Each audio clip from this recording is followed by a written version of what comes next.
Afirmasi. Apa sih Dan? Aku sudah ada di sini. Halo, halo. Lagi ngapain? Sebentar, Bu. Loh. Hadiah. Apa itu? Ini loh, Bu, 5 bahasa cinta. Oh, jadi hari ini mau bicara tentang 5 bahasa cinta. Iya kali ya. Jadi kan kemarin tuh pacar saya tuh marah-marah. Tiba-tiba dia nangis-nangis gitu. Abis ada apa gitu. Terus saya datang mau saya peluk. Sini sayang gitu. Terus tiba-tiba dia yang, apa kamu? Aku nggak mau disentuh-sentuh. Gitu. Terus kamu marah? Iyalah, saya sakit hati. Apa sih kamu maksudnya? Oh, berarti tepat hari ini kita bicara 5 bahasa cinta aja. Berarti bahasa cinta dia bukan pelukan. Loh, kan kamu nggak tahu itu? Nggak tahu lah, Bu. Namanya saya kalau orang nangis ya dipeluk.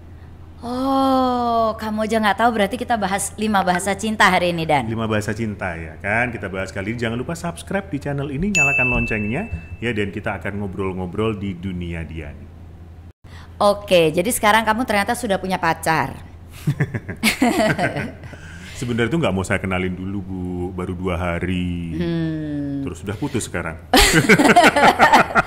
Iya, gak apa-apa kok, Dan. Ibu gak tersinggung karena kamu biasa begitu memang. 2 hari putus, 2 hari putus. Ibu anggap aja kalau kamu belum kenalin ke ibu artinya memang belum serius. Lah gimana mau serius, mau dipeluk aja nggak mau.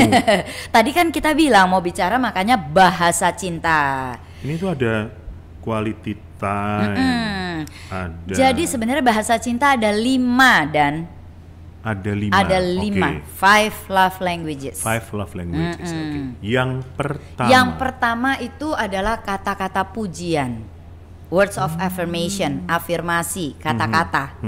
Jadi orang yang bahasa cintanya kata-kata itu ya harus mendapatkan kata I love you, I miss you gitu. Lalu harus diucapkan. Diucapkan. Oh. Nah, kebetulan ibu bahasa cintanya itu gitu. Jadi kayak misalnya nih podcast inilah, itu saya perlu itu nanya. Habis ini biasanya nanya ke bapak, nanya ke ibuku gitu. Gimana menurut kamu, Chan gitu, atau Mah gimana menurutmu? Ya itu. Jelek gitu, kalau ngomongnya gitu gimana, Bu? Gak apa-apa. Oh, gak apa-apa. Iya, itu bahan untuk introspeksi saya, untuk menjadi masukan buat saya. Tapi butuh untuk mendengar dari orang lain. Mendengar, iya. Oh, perlu mendengar.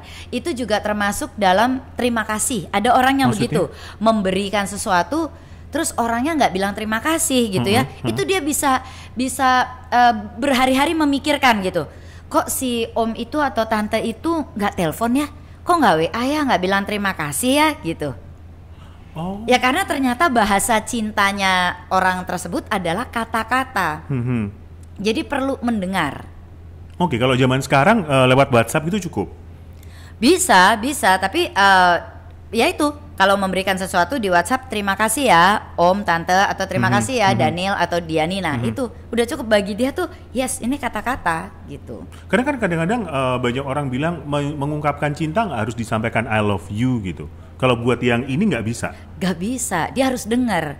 Makanya sering nggak sih gini kita ngelihat pasangan kita gini, kamu kenapa sih nggak pernah ngomong I love you? Kan ada beberapa orang yang jengah dengan ngomong itu. Iya, tapi berarti kalau sampai pasanganmu udah nanyain itu, kok kamu nggak pernah bilang I love you atau I miss you? Nah itu berarti bahasa cinta dia adalah kata-kata. Bu Diani sendiri sebagai yang kata-kata bahasa cintanya juga seneng menyampaikan kata-kata. Iya, I love you gitu. Oh gitu. Iya. Makanya itu nanti kayaknya di episode selingkuh. Ada lagi ya. Kita kan episodenya masih banyak. Kita akan bertanya nih, kalau ngomong I love you gitu sama bukan pasangan kita udah termasuk selingkuh belum? Nah. Itu nanti ya. Sekarang bahasa cinta dulu ya. Itu satu. Kata-kata. Lalu yang kedua adalah hadiah. Bahasa maksudnya? Cintanya give, hadiah, memberikan hadiah, diberikan hadiah. Dia senang dengan itu. Senang mendapat hadiah. Nah, kalau orang yang senang mendapat hadiah, jadi sekali lagi jangan salah, setiap orang bahasa cintanya nih 5-5-nya ada, cuma kadarnya ya. Tapi orang yang kadar bahasa cintanya adalah hadiah yang tinggi, kadar yang tinggi, dia tuh senang mendapatkan hadiah bukan di momen-momen spesial aja. Kita harus tahu. Jadi nggak cuma pada saat dia ulang tahun dikasih hadiah atau dia mencapai prestasi apa dikasih hadiah, nggak seneng. Orang yang bahasa cintanya hadiah, dia mengharapkan dapat hadiah setiap saat.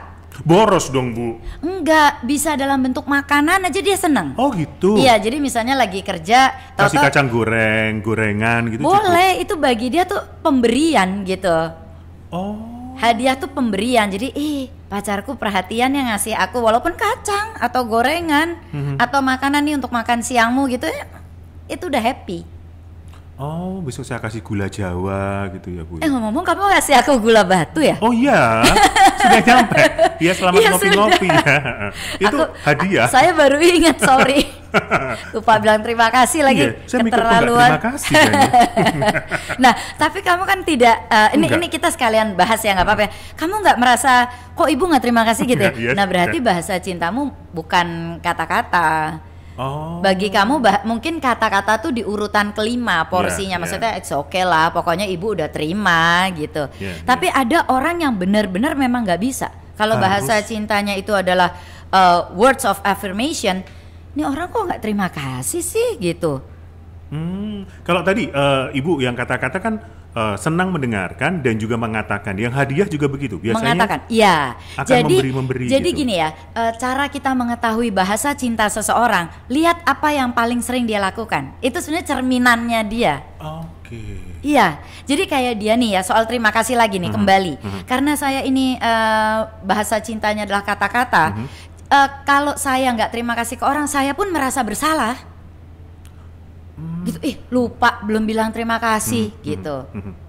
Jadi ya seperti itu. Ya hadiah juga begitu. Dia akan sering ngirim makanan, sering apa berarti ngasih surprise gitu berupa pemberian, walaupun kecil, walaupun makanan, kacang goreng, tapi ya itu karena dia merasa itu yang membuat dia bahagia. Jadi biasanya dia lakukan itu kepada orang lain. Dan tidak hanya di momen penting. Tidak hanya di momen penting. Oke, ini bukan saya sepertinya. Dua bukan saya nih, Bu. Oh, bukan. Nah, yang ketiga kali. Yang ketiga sentuhan fisik. Oh ya, bisa jadi. Saya physical touch. Tadi sedih, kan kamu bilang kalau pacarmu lagi sedih, kamu mau meluk.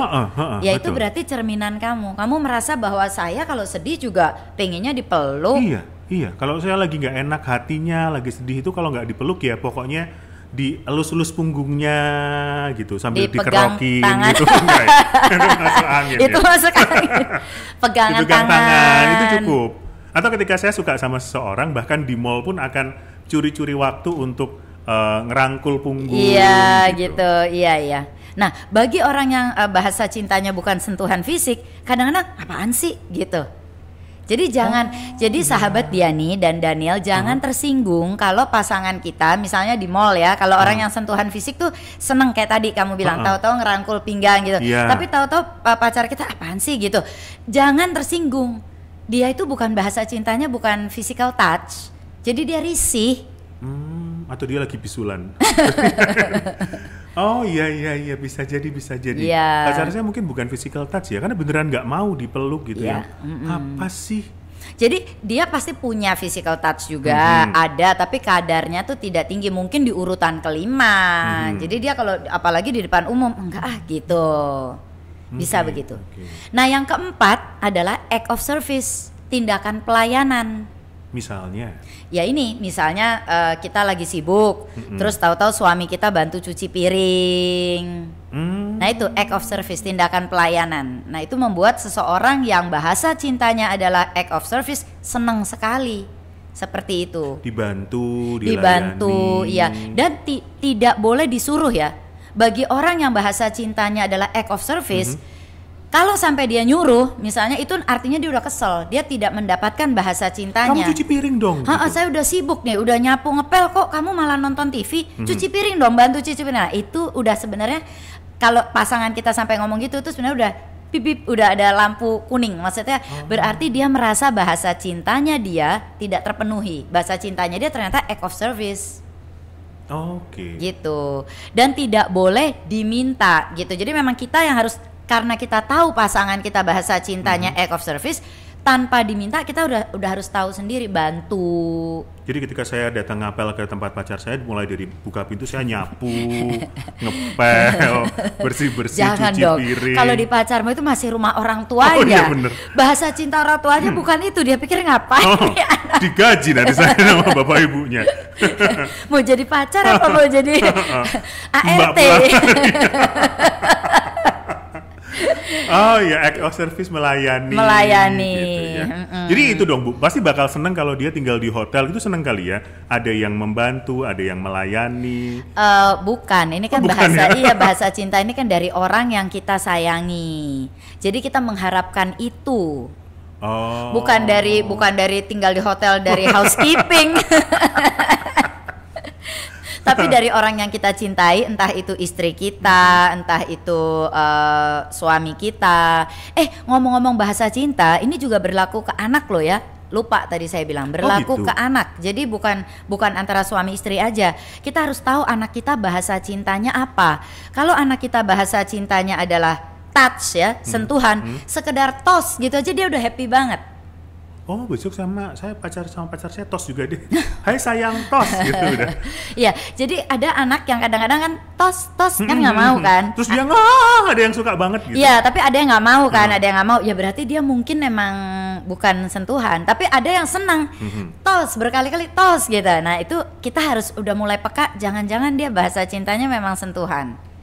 Terus lihat anak itu seneng nggak dipeluk, seneng nggak, nah itu kita juga bisa melihat bahasa cinta anak kita. Oke, sudah 4 Bu. Ya, nah yang kelima adalah quality time.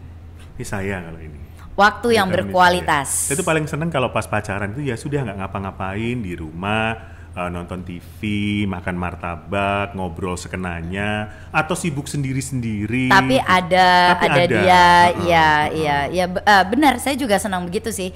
Nah, seperti saya bilang, quality time bisa terbentuk kalau ada kuantitasnya. Maksudnya? Harus ada waktunya dulu. Nggak bisa kalau kita tuh mau, kan ada orang yang bilang gini, yang penting waktu yang berkualitas. Saya nggak punya waktu, sibuk sekali, tapi yang penting kualitasnya aja. Biar itu setengah jam kayak, pokoknya kalau berkualitas nggak apa-apa. Lah bagaimana bisa membentuk quality time kalau nggak ada kuantitas? Iya. Jadi pertama tuh harus ada waktunya dulu. Iyalah. Dengan waktu itu lama-lama terbina menjadi quality. Yang kayak kamu tadi bilang, lama-lama kita nggak melakukan apa-apa nih. Saya dan suami juga kadang gitu ya. Saya nonton Netflix, suami saya dengan HP-nya misalnya. Tapi ada dia bersama kita berdua, itu udah happy sekali. Nah itu udah terbentuk suatu kesepahaman, rasa nyaman seperti itu. Tapi itu bisa terjadi karena sebelumnya memang kita sudah banyak kuantitas, sudah banyak waktu bersama. Kalau nggak bisa. Kalau nggak ada kuantitas waktu, terus tahu-tahu yuk kita quality time ngobrol apa? Maksudnya nggak bisa begitu. Waktu gitu. 5 menit yuk kita kualitas, ngapain? Iya. Nah untuk hal ini maka kuncinya adalah memberi waktu, membuat waktu. Bahasa Inggrisnya makanya kan you have to make time. Make time. Waktu itu harus dibuat. Nggak bisa take for granted. Nggak bisa ya nanti deh saya luangkan waktu ya untuk keluarga. Nggak ada waktu luang masalahnya kalau udah ngomongnya begitu. Lebih parah lagi kalau ngomongnya nanti saya sisakan waktu untuk olahraga. Saya akan sisihkan waktu. Ya nggak ada. Orang kan sering begitu kan. Kenapa sih nggak olahraga? Ya nanti aku akan menyisihkan waktu. Nggak ada. You have to make time. Waktu itu harus dibuat. Waktu untuk olahraga, waktu untuk keluarga harus dibuat. Apalagi ketika pasangannya butuhnya quality time ini ya. Iya, apalagi kalau pasangannya butuh quality time, harus membuat waktu supaya lama-lama terbentuklah waktu yang berkualitas. Oh, mungkin ini penyebabnya kenapa saya tuh paling nggak suka ketika janjian sama seseorang, kemudian dia balasannya, ya lihat nanti deh, lihat besok deh. Itu saya paling gitu. Mungkin bisa butuh quality time kali ya. Waktu yang jelas. Berarti kamu bahasa cintanya pelukan, physical touch sama quality time. Oke, ini taunya dari mana ya Bu? Nah, taunya ini kalau lagi pacaran sebenarnya itu seninya pacaran. Jadi kita ya observasi lah pasangan kita lah. Maksudnya, oh dia sering, misalnya nih pacar kita sering-sering mau meluk, sering-sering mau nyium gitu. Berarti kita udah tahu ini bahasa cintanya ini physical touch. Karena seperti tadi Diani bilang, apa yang sering dilakukan seseorang itu biasanya cerminan bahasa cintanya dia. Dia sering memberi gitu ya. Ya itu berarti give. Walaupun memberinya yang simpel-simpel tadi, bakmi kayak kacang goreng kayak gitu, tapi itu kita bisa tahu, oh berarti dia give nih. Nah, bisa taunya dari cara observasi, penjajakan. Namanya pacaran kan saling itu, saling mengenal ya. Atau yang kedua, ikutin tesnya deh. Oh ada tesnya. Ada. Sekarang udah banyak, ada 5 language of love ada ya di kalau di googling itu keluar lah banyak sekali, nggak cuma dari Gary Chapman. Tes-tesnya maksud saya. Kita tes bareng-bareng. Sayang, sebelum kita pacaran kita tes dulu ya. Ya enggak lah. Selama pacaran itu kan bisa aja, yuk kita tes yuk supaya tahu gitu. Atau nanya aja kali ya. Nah, yang ketiga bisa nanya. Kamu apa sih? Apa sih yang sebenarnya paling kamu harapkan? Itu ya paling enak nanya sih sebenarnya. Nah nanti kalau dia bilang sebenarnya aku tuh kepinginnya ya kamu tuh ya perhatian loh, kalau aku lagi sibuk tuh mbok bantuin, nah itu udah tahu act of service gitu. Kalau dia bilang gitu, aku paling nggak sukanya kamu tuh udah aku sibuk nggak bantuin, duduk aja, nah itu berarti act of service. Bu, menurut Bu Dia nih, kedua orang yang berpasangan apakah harus memiliki bahasa cinta yang sama atau enggak? Enggak. Oh enggak? Enggak lah. Setiap orang, justru kalau menurut saya seseorang itu berpasangan karena ada kata-kata dibilang opposite attracts. Tapi bukan soal itu. Bagi saya kalau berbeda itu justru saling melengkapi. Justru itulah indahnya berpasangan, saling melengkapi. Kalau udah sama persis, kadang-kadang bisa berantem loh. Kalau sama persis ya, kadang-kadang bisa berantem. Tapi bukannya tidak boleh juga, kembali lagi ya kembali ke komunikasi, toleransi berdua. Bagaimana, ada juga sih yang bahasa cintanya pasti sama. Kebetulan saya dan Bapak juga nggak sama, tapi mungkin saja ada yang sama persis. Give, ya udah saling memberi aja. Iya. Maksudnya kan kadang-kadang kalau satunya physical touch, satunya enggak kan. Nggak nyambung nih, dia nggak mau dipeluk sementara satunya pengen memeluk gitu. Oh enggak, kalau orang saling mencintai nanti tuh akhirnya ada yang namanya toleransi. Itu yang tadi saya bilang, kita kan juga nggak bisa mau-maunya kita dalam suatu hubungan, harus take and give ya. Nah kalau kita tahu bahasa cinta pasangan kita adalah sentuhan, maaf nih, sentuhan fisik itu termasuk seks ya, hubungan seks juga kalau suami istri, ya berarti kita harus memberikannya. Nggak bisa terus nggak mau gitu, nggak bisa. Kita harus ada tenggang rasa, toleransi bagaimana. Atau misalnya bahasa cinta kita adalah memberi gitu, tapi suami kita kayaknya bapak nggak deh, bapak tuh kan bukan give ya gitu, kan? Nah bagi bapak awal-awal boros amat sih gitu, maksudnya kayaknya ngasih gitu. Tapi ya dalam perjalanan karena itu bahasa cintanya saya, ya toleransi, memberikan makanan, memberikan apa, kan nggak usah mahal-mahal, memberi gitu. Oke, mumpung mau Valentine kan ini kan. Oh iya, sebenarnya kan ini juga kita buat kan untuk dalam rangka Valentine nih, supaya sahabat Diani tahu bahasa cinta pasangannya apa. Jadi nggak salah memberikan ungkapan kasih sayang di hari kasih sayang, malah berantem. Saya mau tes dulu deh habis ini kalau gitu. Tes sama pacar saya biar Valentine-nya nggak salah. Pacar yang baru lagi. Aduh, ibu untung bukan ibu beneran. Pusing punya anak kayak gini. Gonta-ganti. Tapi nggak loh, boleh loh. Ibu kan bilang gitu, kalau belum menikah, kalau masih pacaran boleh gonta-ganti. Boleh. Ini saya gantinya 2 hari sekali. Kayak ganti baju ya. Tapi kalau sudah menikah hanya boleh 1 kali sampai maut memisahkan. Iya, sudah. Jadi sekali lagi selamat hari Valentine. Iya. Dan temukan bahasa cinta pasanganmu. Iya, tahu nggak sih bahasa cinta kamu dan juga pasanganmu apa? Silahkan komen di bawah ya. Bahasa cinta saya ini, bahasa cinta pasangan saya ini gitu. Iya. Ya. Demikian sahabat Diani, kalau kamu suka acara-acara kami, ikuti episode-episode selanjutnya. Yes, jangan lupa untuk like, subscribe, nyalakan loncengnya, dan juga follow Instagram @diani_pranata untuk mendapatkan informasi-informasi terbaru, episode terbaru dari Dunia Diani. Terima kasih juga untuk sponsor kami, studiodreamers.id berkolaborasi dengan Hub Life. Kita pamit di sini, bye-bye.